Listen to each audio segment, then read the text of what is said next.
So hey guys, কেমন আছেন সবাই? আই হোপ আপনারা সবাই খুব ভালোই আছেন। তো আপনারা সবাই নিশ্চয়ই হোয়াটসঅ্যাপ ইউজার, আপনারা সবাই হোয়াটসঅ্যাপ ইউজ করে থাকেন। তো হোয়াটসঅ্যাপের একটি নতুন ফিচার্স এসেছে। সেই ফিচার্সটি হলো, আপনি যদি কারোর হোয়াটসঅ্যাপ স্ট্যাটাস সিন করে থাকেন, তো যার হোয়াটসঅ্যাপ স্ট্যাটাস আপনি সিন করছেন সে বুঝতে পারবে না, তার কাছে শো করবে না যে আপনি তার হোয়াটসঅ্যাপ স্ট্যাটাসটা সিন করছেন। তো আজকে আমি এটাই দেখাবো যে আপনারা কীভাবে এই ফিচার্সটি আপনার হোয়াটসঅ্যাপে এনেবল করবেন। তাহলে চলুন ভিডিওটি শুরু করা যাক। I am Sujoy and you are watching my channel. So without wasting any for the delay, let's start this video.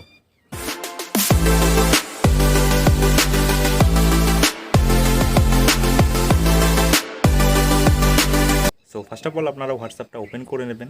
দেন এখান থেকে থ্রি ডটসে ক্লিক করে সেটিংসে যাবে। তো তারপর আপনারা অ্যাকাউন্টসে যাবেন। তারপর এখানে আপনারা প্রাইভেসিতে ক্লিক করবেন। তারপর এখানে আপনারা দেখতে পাবেন এখানে একটি অপশান আছে রিড রিসিপ্ট বলে। তো এই জায়গাটা আপনারা এখানে এটাকে অফ করে দেবেন। এটি অফ করে দিলেই আপনি ধরুন কারো স্ট্যাটাস যদি দেখেন, তাহলে সে বুঝতে পারবে না, তার কাছে শো করবে না যে আপনি তার স্ট্যাটাসটা দেখছেন। সো গাইস, আশা করছি ভিডিওটি আপনাদের ভালো লেগেছে। ভালো লাগলে অবশ্যই ভিডিওটি লাইক, কমেন্ট, শেয়ার করে দেবেন। আর যদি আপনারা এই ধরনের ভিডিও আরও দেখতে চান, তাহলে চ্যানেলটি অবশ্যই সাবস্ক্রাইব করবেন এবং পাশে যে বেল আইকনটি আছে সেটি অন করে নেবেন, যাতে আমার এই ধরনের ভিডিও নোটিফিকেশন সবার আগে আপনার কাছে পৌঁছে যায়। So guys, thanks for watching and see you in the next video.